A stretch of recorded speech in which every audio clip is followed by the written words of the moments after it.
नमस्कार, मैं रवीश कुमार। जो राम को लाए हैं, इस गाने के बहाने उनको सत्ता में लाने का जो भी गाना गा रहे थे और गा रहे हैं, उन सभी से मेरी गुजारिश है कि आज उनको ले आएं जो इलेक्टोरल बॉन्ड को लाए थे।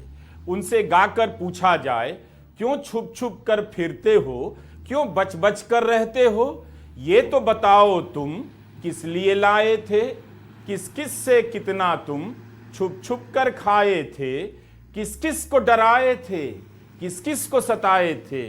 आओ खुलकर तुम बॉन्ड को लाए थे। धंधा चंदे का तुम ही तो लाए थे, अब तुम ही गायब हो जब भांडा फूटा है। देश को बताओ ना किस किस ने लूटा है। पूछ रहे हैं सब तुमसे, तुम किन्ने लुकाए हो, इतना ही खाए हो या और छुपाए हो। बॉन्ड की होली में तुम कितना नहाए हो, किस किस से खाए हो, किस किस को खिलाए हो। झूठ नहीं बोलो, तुम राम को लाए थे। सच सच कह दो तुम बॉन्ड को लाए थे। धंधा तुम भी खूब इस देश में चलाते हो, बॉन्ड को लाए हो तो अब काहे लुकाए हो। जनाब, मैं मस्खरी नहीं कर रहा, ये मामला बहुत संगीन है। वैसे आज सुप्रीम कोर्ट से स्टेट बैंक को फिर से निराशा हाथ लगी है। यह इतना बड़ा घपला पकड़ाया है कि मुमकिन नहीं कि एक ही वीडियो में सारी बातों को समेट दें। हम इस विषय पर कई वीडियो के साथ हाजिर होने जा रहे हैं। आप बस अपने भीतर देखने और इस फ्रॉड को समझने का धीरज पैदा कर लीजिए और हमारा लिखा गाना ध्यान से सुनिए। हो सके तो गा गा कर गांव गांव पहुंचा दीजिए। भले ही हिंदी के अखबार और पत्रकार इस खबर की हत्या कर दें, मगर ये वाकई दुनिया की सबसे बड़ी स्टोरी है, सबसे बड़ा लोकतांत्रिक चुनावी घपला है। आप सभी का फर्ज बनता है कि इस घोटाले को गांव गांव तक और जन जन तक पहुंचाएं। इस वीडियो को अपनी हाउसिंग सोसाइटी के ग्रुप में जरूर शेयर करें। क्या देश के लिए आप एक व्हाट्सएप ग्रुप से डिलीट होने का रिस्क भी नहीं ले सकते? चुनाव आयोग ने जो डेटा दिया उसमें एक बेईमानी 14 मार्च की रात ही पकड़ ली गई। यही कि स्टेट बैंक ऑफ इंडिया ने बॉन्ड का यूनिक नंबर नहीं दिया, जिसे मिलाकर साबित किया जा सकता था कि इतने करोड़ का बॉन्ड किस पार्टी ने भुनाया है और उस बॉन्ड को किस कंपनी ने खरीदा था। आज सुप्रीम कोर्ट ने यह कांटा भी दूर कर दिया और कह दिया कि स्टेट बैंक ऑफ इंडिया को यूनिक नंबर देना होगा। तो अब इसी के साथ किसका पैसा किसे मिला सब साबित हो जाएगा और आपको बहुत कुछ जानने का मौका मिलेगा। ये बहुत बड़ा फैसला है और बार बार नाक कटवाने पर तुले स्टेट बैंक को बहुत बड़ा झटका लगा है। ये कैसा बैंक है, मतलब कसम ही खाकर बैठा है कि लोग चाहे कुछ भी कहें, बस मालिक नाराज ना हो। हद हो गई। याचिका चुनाव आयोग की थी, डांट पड़ गई स्टेट बैंक को। जब अच्छे दिन आते हैं तो यही सब होता है। बार बार जुगाड़ निकाला जा रहा है कि किसी तरह कुछ भी छिपा लें, सब ना बताएं। स्टेट बैंक ऑफ इंडिया ने मार्च 2018 से मार्च 2019 के बीच का डेटा नहीं दिया है, क्योंकि इस बारे में कोर्ट का आदेश नहीं था। ये कहा है यह करीब 2,500 करोड़ का मामला है। जो आंकड़े दिए गए हैं वो केवल 1 अप्रैल 2019 से 15 फरवरी 2024 के बीच के हैं। 12,516 करोड़ रुपए के बॉन्ड इस दौरान खरीदे गए। इसमें से 6,000 करोड़ से भी अधिक की राशि कुल 20 दानदाताओं ने खरीदी है। यूनिक नंबर आते ही राजनीतिक संबंध तेजी से स्थापित किए जाने लगेंगे। वैसे भी छपी छापों और संबंधों की खबरें काफी कुछ बता रही हैं कौन किसके करीब है। किसी का पता चल रहा है कि पहले छापे पड़े, फिर उसने बॉन्ड खरीदे, किसी ने बॉन्ड खरीदा तो उसे सरकार ने बाद में ठेका दिया।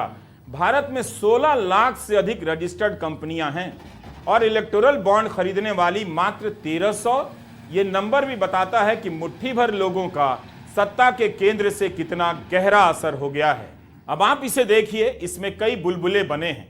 कुछ बड़े बुलबुलों को देखिए। सबसे बड़ा गोला फ्यूचर गेमिंग का है, जिसने सबसे अधिक 1368 करोड़ के बॉन्ड खरीदे। इसके बाद मेघा इंजीनियरिंग का बबल है, जिसने 966 करोड़ के बॉन्ड खरीदे।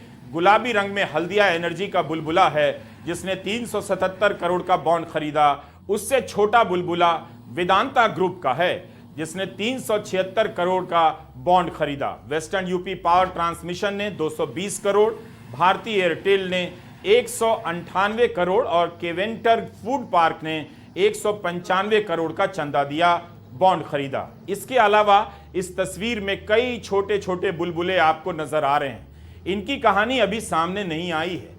बड़े बड़े बुलबुलों को देखकर आपको लगेगा कि इनकी संख्या बहुत कम है, यानी 16 लाख कंपनियों में बॉन्ड खरीदने वाली कंपनियों की संख्या 1300, और इसमें से भी जो बड़ी राशि देने वाली कंपनियां हैं उनकी संख्या मुश्किल से 20 या 50 भी नहीं। ये बुलबुले बता रहे हैं कि सत्ता के गलियारे में मुट्ठी भर लोगों का राज रहता है। इसे ही सत्ता और धन का केंद्रीकरण कहते हैं। किसी संदर्भ में ओलिगार्की कहते हैं तो किसी संदर्भ में कॉकस, प्लूटोक्रेसी, क्लेप्टोक्रेसी का भी इस्तेमाल होता है। कुल मिलाकर धनिक और भ्रष्ट लोगों का तंत्र है ये। सबसे अधिक बॉन्ड खरीदने वाली वो कंपनियां हैं जिनका सरकार के बिना काम नहीं चल सकता। खनिज, धातु, टेलीकॉम, ड्रग्स, फार्मा सेक्टर के लिए काम करने वाली कंपनियां जिन्हें लाइसेंस की जरूरत पड़ती है। ऊर्जा, इंफ्रास्ट्रक्चर और इंजीनियरिंग के हैं तो सरकार से प्रोजेक्ट चाहिए। इस पाई चार्ट से आप साफ साफ समझ जाते हैं कि सबसे ज्यादा चंदा बीजेपी को मिला है और उसी का बड़ा हिस्सा दिख रहा है। उसके बाद तृणमूल कांग्रेस है और भारतीय राष्ट्रीय कांग्रेस। राजनीतिक दलों में भी कुछ ही को पैसे मिले हैं। मतलब यह हुआ, कुछ कंपनियां ज्यादा चंदा देकर अपने लिए बड़ी राहत लेती हैं, दूसरी कंपनियों को मैदान से बाहर कर देती हैं। चंदा जाता है बीजेपी को और एक दो अन्य दलों को। इस तरह बाकी दल कमजोर हो जाते हैं। MIT के प्रोफेसर द्वैपायन बनर्जी ने हमारे लिए ये ग्राफिक्स बनाए हैं, हम आभारी हैं। इसी खेल को समझना है। चंद कंपनियों का राज रहेगा, एक ही पार्टी का राज रहेगा, फायदा किसका होगा? सबसे अधिक बॉन्ड खरीदने वाली कंपनी फ्यूचर गेमिंग है। यह कंपनी तब ज्यादा चंदा देती है यानी बॉन्ड खरीदती है जब इसके यहां आयकर और ईडी के छापे पड़ते हैं। यह कौन सी पारदर्शिता है कि जिस कंपनी के यहां फ्रॉड की जांच होती है वो बॉन्ड खरीदने लग जाती है? मतलब भाई अपना है तो बहुत उस्ताद, कलाई दबाकर मुट्ठी खुलवा देता है। ये टेक्निक या टैक्टिस अपने पाले के लोगों के साथ भी आजमाई गई है और अपने पाले में लाने के लिए भी आजमाई गई है। आप कहेंगे पर इलेक्ट्रल बॉन्ड से तो आपको भी फायदा हुआ। बीजेपी को 6000 करोड़ रुपया मिला और आपको 1400 करोड़ रुपया मिला। ये बात सही है, हम इनको इनकार नहीं कर सकते, हम पीछे भाग नहीं सकते।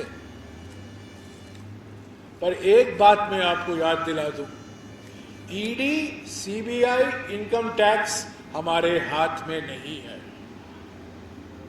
हम किसी को धमकी नहीं दे सकते, डरा नहीं सकते।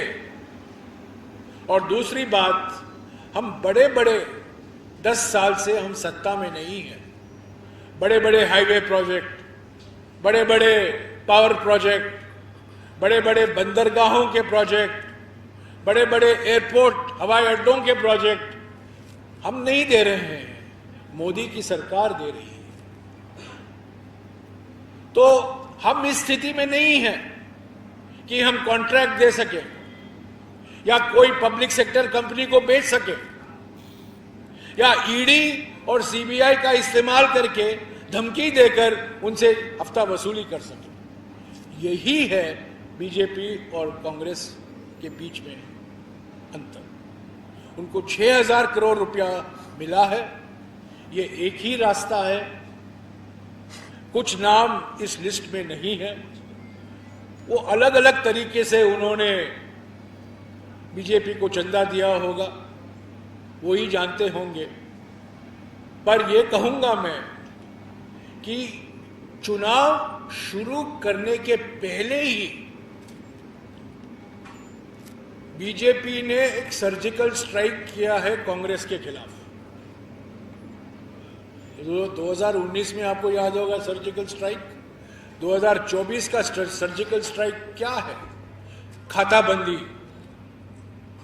हमारे खातों को उन्होंने ठंडे बक्से में डाल दिया है। हम हमारे बैंक अकाउंट ऑपरेट नहीं कर सकते।